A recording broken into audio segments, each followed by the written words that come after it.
guys, you're welcome back. Hope you guys are doing great. So guys, we're gonna be checking out this video titled 7 verses from the Quran shocked and made me convert to Islam, and this was from Professor Jeffrey Lang. So let's watch, guys. I looked at that question and said, that's my question. Why would you create this violent and pernicious creature when you could create angels? You can't just get off that easy. You can't just tell me you know exactly what you're doing. Not after what I've been through. And it began like this.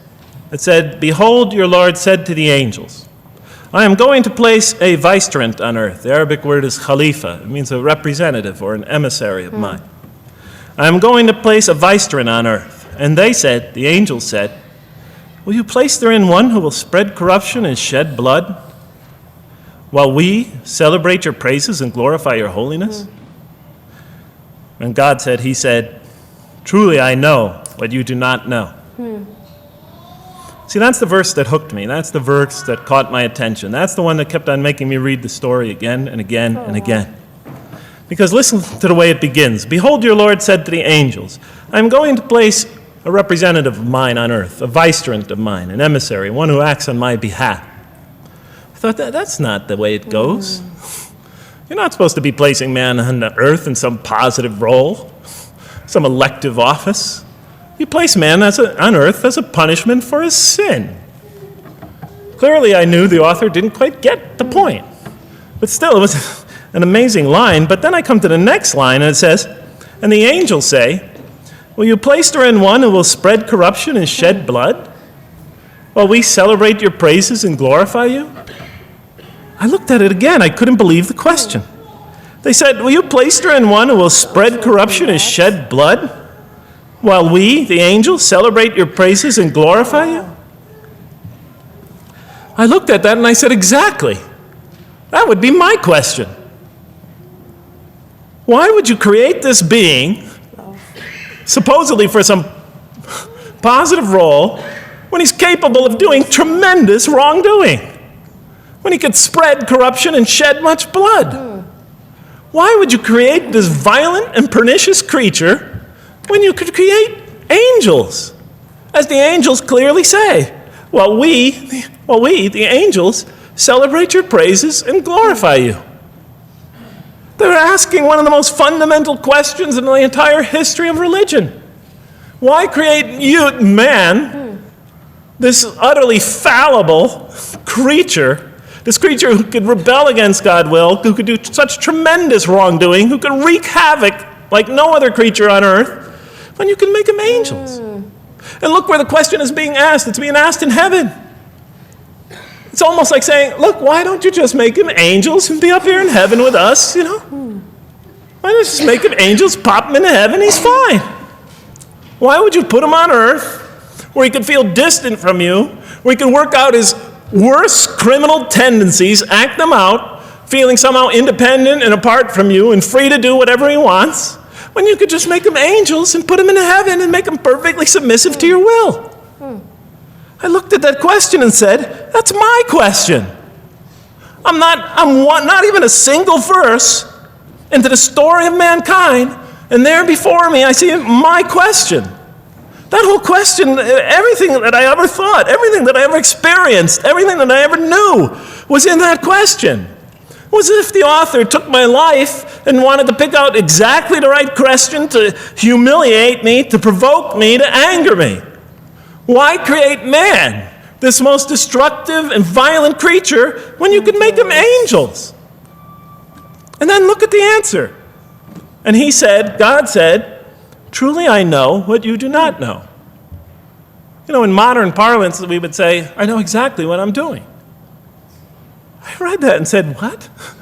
You know what you do not know? You know exactly what you're doing? Well, please inform me. Tell me what you're doing. Because, you know, I'm 28 years old and I haven't figured out it yet. And I have a lot of issues that I'm still dealing with that's connected to this question. You can't just get off that easy. You can't just tell me you know exactly what you're doing.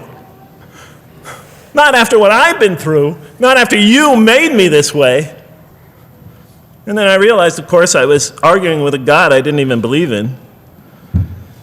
And that would happen several times as I read through the Quran. And sometimes I would just get into so agitated by what I read, I'd start arguing with this voice that I'm reading before me, that's calling to me. So we turn to the next verse. Well, it turns out that the Quran just doesn't dismiss the question. It starts to answer it a little bit. And in the next verse it says, and he taught Adam, God taught Adam, the names of all things. And then he placed them before the angels and said, tell me their names if you are right. So this verse is clearly referring to the previous one. But notice what it says. Now, I from my own background, I remember Adam naming things, but it wasn't connected to any answer to any philosophical question. But here, notice what it says. And he taught Adam the names of all things. And I realized already, just from the first verse, you got to read these verses very carefully because it's packed with a lot of symbolism and meaning. And he taught Adam the names of all things. So here we see Adam is not only just a creature who knows how to name things, who's acquiring the gift of language, but he's also a learning creature. God is teaching him. Now right here, right in this verse, and it'll come even clearer in the subsequent verses, that the very first thing that the Quran is going to emphasize here is man's intellect. He is a learning creature. He is taught. And what is he taught? What is one of the great intellectual gifts he's given in response to the angel's question? The gift of language. Because through language, mankind could not only learn, but he could learn things not only through his own experience, but he could learn things that other people have experienced of times and places that are hundreds, thousands of years and miles separated from him. And so that all our knowledge becomes cumulative. Every generation learning from the generation before it. I'm learning today from authors I read from other sides of the world that may have existed 2,000 years ago. And so we all contribute to our collective learning and knowledge. And so I'll see later in the Quran, when the Quran will emphasize this again and again and again. Like in one verse it says, read in the name of your Lord who created. Created a man out of a tiny creature that clings. Read, it commands the reader. For your Lord is most bountiful. Why is he most bountiful? What great gift did he give you? For he taught man the use of the pen. And through it taught him what he otherwise could not know. And time again, the Quran will call upon man to use his intellectual faculties and swear by his intellectual faculties and to use them correctly because they play a fundamental role in guiding him to truth. I never came upon a scripture that puts so much emphasis on the correct use of our intellectual faculties, on the harnessing of reason in helping us attain to faith. And he taught Adam the names of all things. And then he placed them before the angels and said, tell me their names if you are right. Okay, you have this objection, you have this natural question about this creation of mankind. Here, this mankind is this human being, this human creature is a learning creature. He has many intellectual gifts. Here, I'm going to place these things before you. Tell me their names if you are right about man. And what did the angels say? In the next verse they say, glory to you. We have no knowledge except what you have taught us. In truth, it is you who are knowing, the wise. They say this task, this intellectual test that's put before them is beyond their grasp. Notice what they emphasize. We have no knowledge. This would take knowledge. This would take an intellect that they don't possess.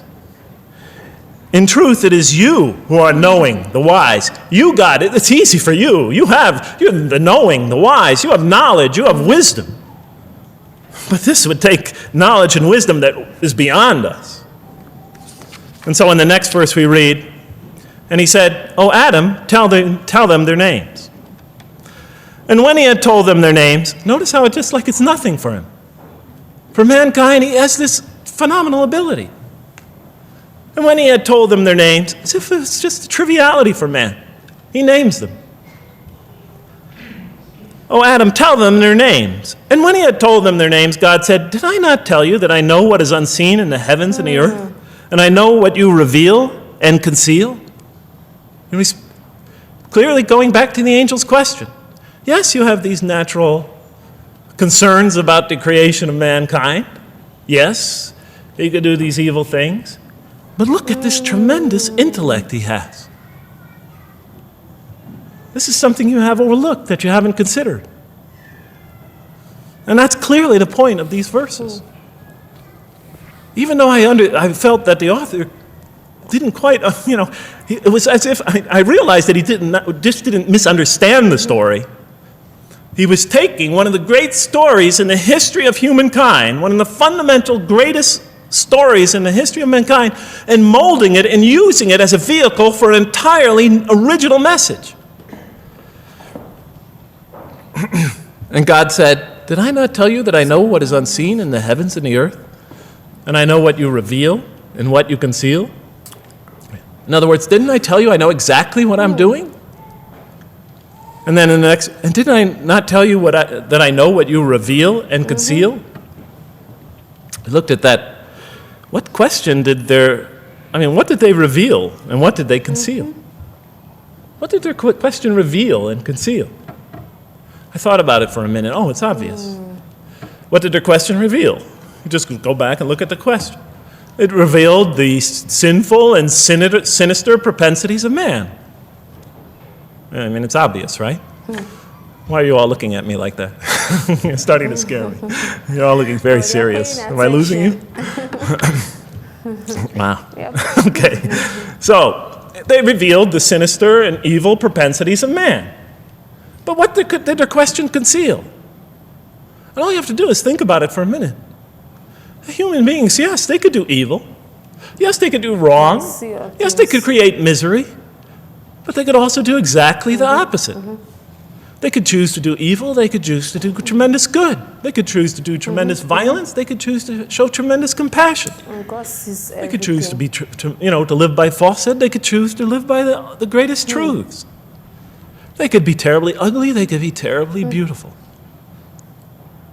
And up until that point in my life, I, like the angels, that only saw one side of the coin. And for the first time when I read that verse, believe it or not, it was an eye-opener for me. I had always been obsessed with the evil potentials of human beings. When I read that verse, I realized that, and I had a great example right in front of me with my own mom. I realized that I had been blinded by only one side of human nature. So we go on to the next verse. And behold, we said to the angels, bow down to Adam. Before leaving, make sure to subscribe, share your comments. That was kind of powerful and a bit scary, guys. And that particular verse actually got to me because that angel actually asked a very, very good question. Why is it that there are people that do evil? The angel was like, why can't God create people like an angel? Why is it that there are still people that does evil? Like, God created mankind, in his own image. So it's not left for the mankind to choose his own path, what you want to do.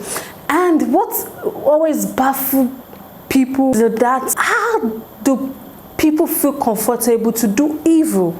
Like, sometimes people will be wondering that, does God not see this kind of things happening? But nobody can question God because like the man said that in the other verse, the communication he had with Abraham, God had with Abraham, and God was like, you can see that I can see everything that mankind does. I see it, I know it. Even before you take a step, I already know what you are about to do. But that doesn't mean I'm not paying attention. Like, that angel actually asked a good question, and that verse kind of scares me because the fact that it's still happening and it will still happen. We have different type of people. We have the good, the bad. We have different set of people in this world. But that doesn't mean we cannot survive. What we should try and do is to make sure that we are careful with the kind of people we associate with. We are careful, we are careful with the places we go to. We are careful with everything we do on daily basis. And even though we are careful, it's not enough. We need to be prayerful. You need to hold on to God, because see, we are getting to the last days. We are in the last days. Evil will keep coming one way or the other. Bad things will keep happening. But that shouldn't make you lose focus on God. You should put your eyes, your focus on God. No matter what is going on around you, don't lose hope. That verse, the way the man was saying it and he was about to tear up, like, it shook me. I was like, what? There's a particular verse like that in the Quran. That's mighty. Wow. All is well. Thank you so much for watching, guys. Don't forget to smash that subscribe button for more. Like, share, and comment. I'll see you in the next one.